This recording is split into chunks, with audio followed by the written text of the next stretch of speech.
สวัสดีอีกรอบด้วยค่ะผู้ชมโอ้ถือเป็นมยุมายะอยู่ทุกคนหัวหิวเขาหิวของบ่ให้มวยน้ำไอเลยทุกคนเสียงก็ยังบ่มาบ่เศร้าจ้าเถื่อเมื่อยเป็นวัดสุดนี่เป็นบ่สบายสุดนี่นะเป็นเมื่อยทุกคน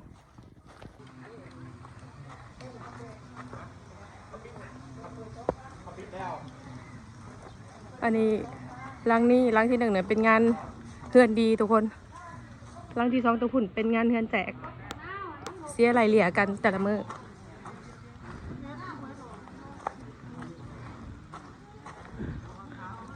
เขาต้องเสียประกันภัยก่อน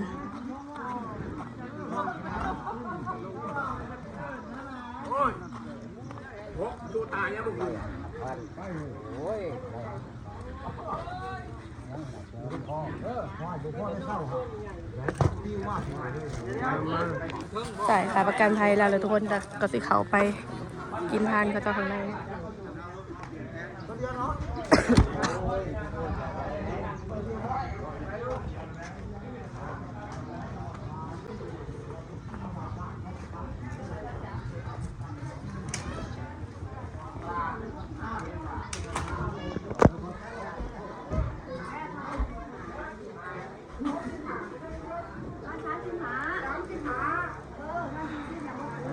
คนป้าพุทธเสียชีวิตตีอายุ104 ปีเลยทุกคนอายุเรา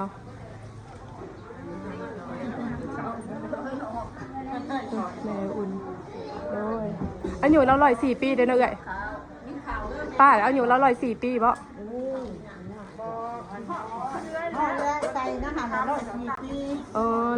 ปีไปแล้วพี่น้อง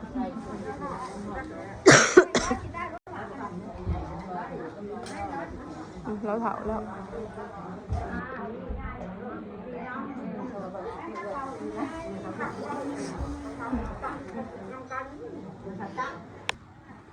อย่างออกจากเฮือนหลังนี้พี่น้องแล้วกะมาหลังนี้ต่อแบบนี้หลังนี้เป็นงานแจกสุพรรณอยู่ไหนวันนี้อยู่นี่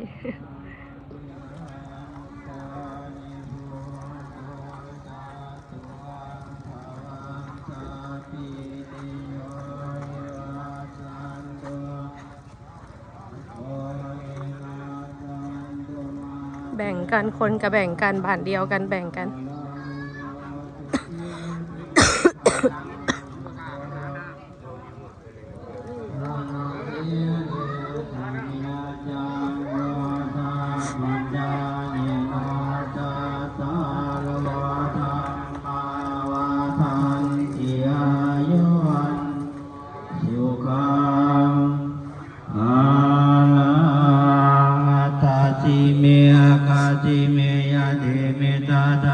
จะไหวพระพอดี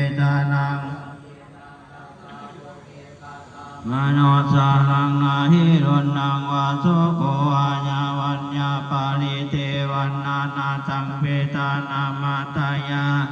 ไปศรัทธาให้ได้ทรงโดยไม่ทุกเทียนที่แสดงไปรอลูกหลานไม่ได้จู่สมาเท่าผ้าเราจุดนั้นแต่ละคนก็ได้จู่สารวะผ้าหากินข้าวกินน้ำก็จะว่าพี่น้องโดย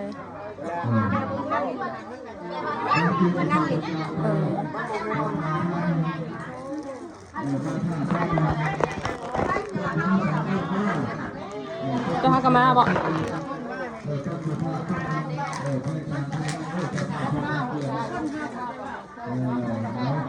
กินข้าวพี่น้องกินข้าวมีลา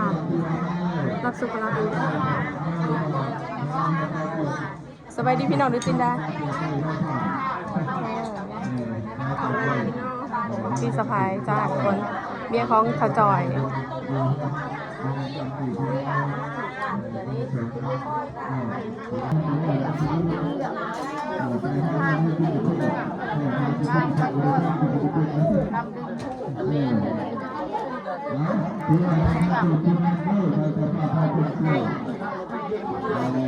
เสร็จกับเสร็จ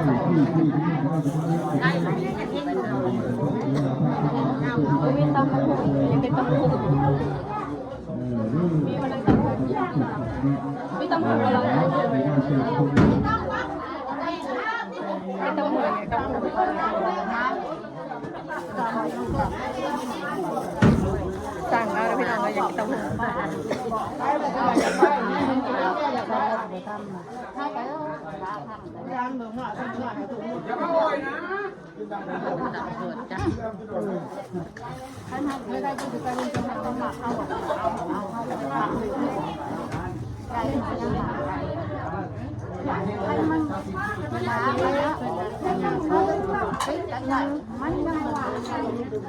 อันนี้คือผักกระเดา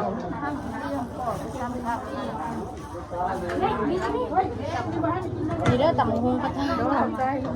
เพราะอะไรหรอ เดี๋ยวว่าที่ตุ่ม บอกแล้วก็ไปหมักเขาอยู่ซักลาบอะไรเลย ลงมือบ่ดี นั่งอยู่แล้วป้า เนี่ยกินเครื่องกระเจ้าเนี่ยเขามาใหม่นี่นะสองคนเนี่ยกระเจ้าเขามาใหม่3 คนพอแล้วเอาเลยสิบ่หักบ่ไหมที่ทำเอาหาเขาไปไหม อันนี้ยังมา เขาจะเอาไว้แล้วเขา พวกนี้หลัดได้เลยพี่อ่ะอย่าเพิ่งเอาขับมาใหม่เด้อไม่ใช่เขาหน่อยแล้วคนเลยเนาะว่าขนาดนั้นครับทางไหนขนาดนั้น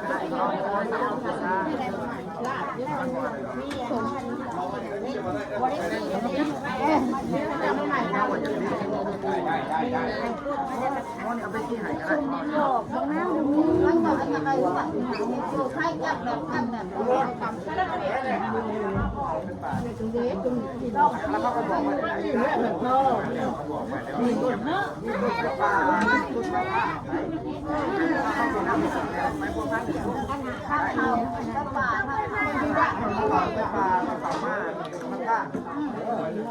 คันแบบเด้งเนาะเขาไปเบิ่งกันบ่มีแหละกระแตงไปเห็นโลด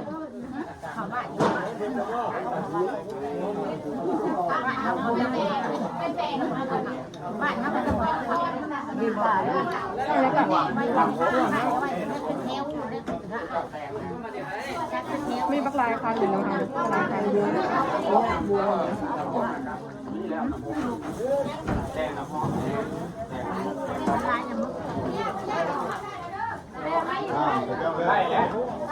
ก็ยังคงหุงแซวกุ้งแป้งบ่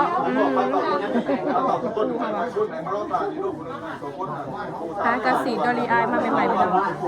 ากินกับปูตามบอกว่าคุณพาหนึ่งหน่วยไปพุทธพาหนึ่งหน่วยไปไว้ตรงนี้มาสิโบไปโบมาบ้านตาอยู่ที่ว้าย2 ผ้า 2 ต้นไม่ทุกเที่ยงนี่ตัวไป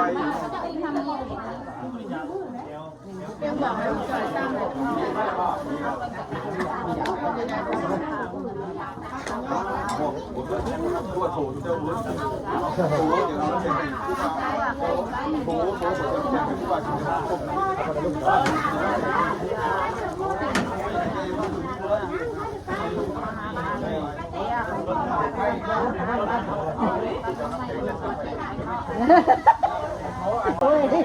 กเขาเยอะแล้วเนี่ยบอก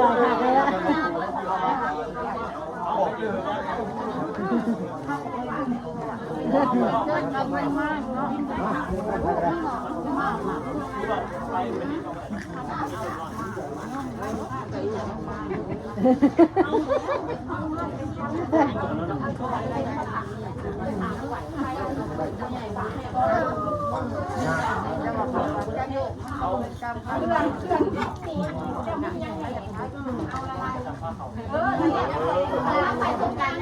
ลางไป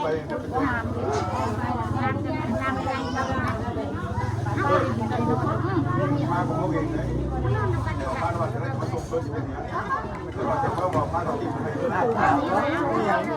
มบ้านเราที่มันแล้วผมที่ว่าบ้านเราจะผสมเพิ่มเอาอย่างไรจะงอกเลยมันจะงอกเลยนะแต่ถ้าจะบ้านเราที่เดียว